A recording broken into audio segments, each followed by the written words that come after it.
there are some major changes that need to and will happen, as Cavaliers owner Dan Gilbert has acknowledged that there are problems that will be fixed, and there are still some young talented players on the Cavaliers that will continue to get better, and the team will continue to get better, as now that the season is over, it is time to start thinking about what the Cavs need to do and what the Cavs should do, how they can improve based on the fact that they still haven't made the Eastern Conference Finals. They completed a rebuild. They were in a rebuild. They completed it after what was just 6 years.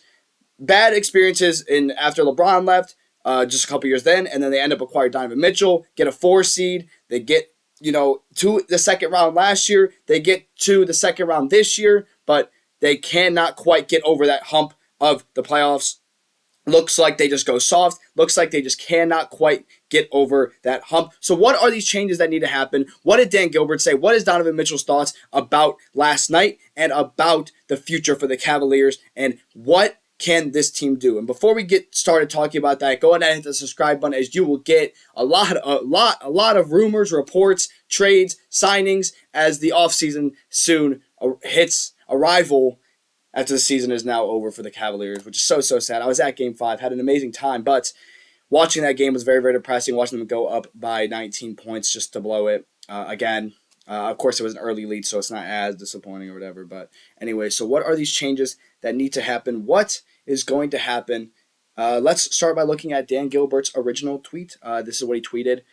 Cavs fans, I know it's heartbreaking, but the good news is we have a talented young core that will learn from this and continue to get better. We appreciate your incredible support all season long. It's not how we wanted it to end, but I promise you we will do everything humanly possible to address what needs to be fixed and end in a much better place next year. So, of course, this team's been in a decent position for a little bit. They've been looking to get over that little playoff hump. They just can't quite get out of it right now, and it's so sad to see that they just can't quite make it to the Eastern Conference Finals when it should have been our season to make it there at the bare minimum, make it to the Eastern Conference Finals. So I'm really happy Dan Gilbert's acknowledging that it's a heartbreaking way to end and that they're going to continue to try to build, because, yes, it's really hard to think, the Cavs need to make changes because they were just dominant for most of the season until the second round against the Pacers. But you still have to realize that the bare minimum isn't good enough. Making it to the second round and having a good regular season success, the goal should be to win a championship, and this team looked like they could have done it for most of the regular season. It looked like they were legit. So definitely, I understand a lot of you guys might be thinking, we don't need to make that many changes. We just won this many games. But there's changes that need to happen, and you can't just rely on changing coach again, because we did that last year and it helped us this year, and a lot of people were not happy about Bickerstaff being gone, and you can't just consistently rely on changing your coaches every year. You have to really, really build a better core and fix the true issues. So let's start by looking at the future of the Cavaliers, the young core that he mentioned, since there's two halves to this. It's the young core, and then it's the issues. So we're going to start talking about the core that they built, this core four of Donovan Mitchell, Darius Garland, Jarrett Allen, and Evan Mobley. They are all safe under contract, so we don't have to worry about losing them in free agency.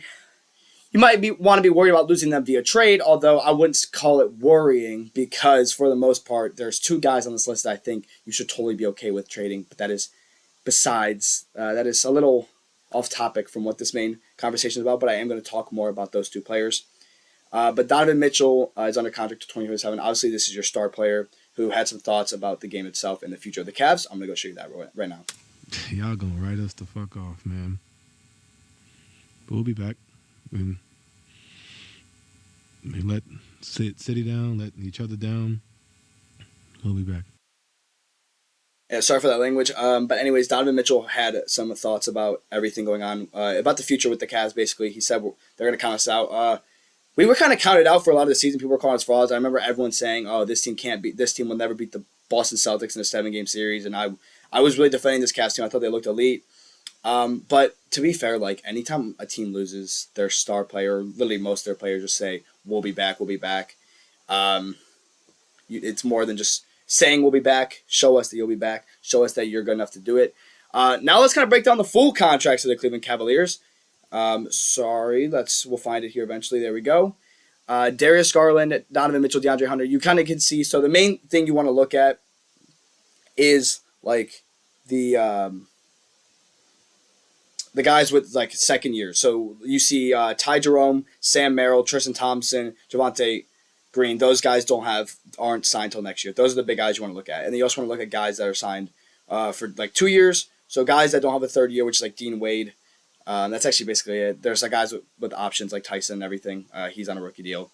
So that is kind of what you want to look at here. So the biggest things to highlight is Ty Jerome, who, of course, had a rough playoff, but he looked very, very good yesterday. I loved his play. He was going like this to the crowd. He was telling people to get up. He came in the third quarter. He didn't play the whole time.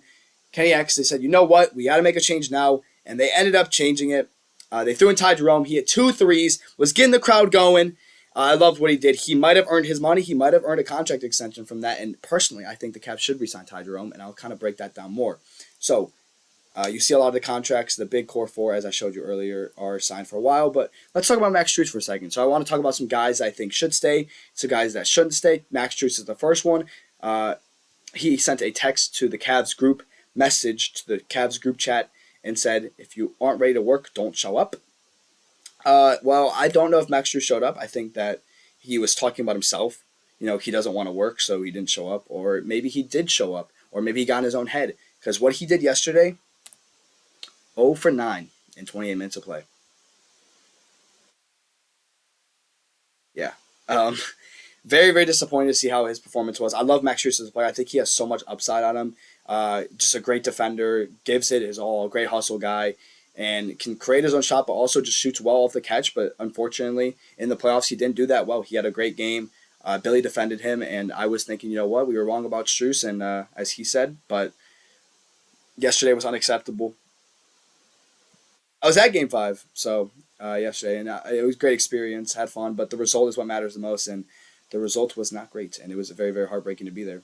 But some cool things did happen. I'll talk about the end of the video, but let's keep focusing on some things. I think these 2 are safe. I don't see a world in which these guys go away. Mobley proved himself yesterday in the game. He looked phenomenal. He was guarding very, very well. His help defense was great, and he's developing a jump shot, made a big 3 yesterday. He was going one-on-one in the low post against Miles Turner and Siakam. He was scoring well. I loved what I saw from Evan Mobley this year. If he just keeps developing more strength, I'm sure that he will be fine and he will be great. He already is great. He's getting their Defensive Player of the Year winner. I love Evan Mobley. He'll be safe. And Donovan Mitchell, of course, although his playoff success is not there, he's obviously the star of this team, and he has a lot of upside. He's a great shot creator. He really gives us all. When the team's playing bad, you can expect this guy to come down in the fourth quarter and give you a bucket. I love Donovan Mitchell. I hate that he missed 3 free throws at the end of the game. Watching that live, I looked at my friend. I said, he just missed 3 free throws. He just missed all 3 because it was so disappointing to see that. But his playoff success isn't there winning-wise, but he is one of the best scorers in the playoffs, and he really does give it his all.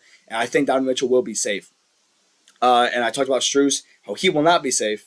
And Donovan Mitchell also, at the end of the game, like post-game, came out the locker room to sit on the bench. He said he wanted to experience it again because he loves the energy of the Cavs, and it was so heartbreaking. He felt so bad. He wanted to experience it again. Yeah, that's kind of disappointing. So now for a couple things, I want you guys to tell me what changes you think should happen, what changes you think need to happen, and who you guys think are safe. So these are the questions I have for you guys. So me personally, I think Jarrett Allen and Darius Garland, you're okay with losing. I think you're okay with trading those guys. I'll make a video on that tomorrow. Go check that out. But Donovan Mitchell, Evan Mobley are safe. I think the Cavs should extend Ty Jerome, or should re-sign Ty Jerome, and I think DeAndre Hunter should stay at least short to long term. We'll see right now. Like literally anywhere, just keep him around. Don't trade him.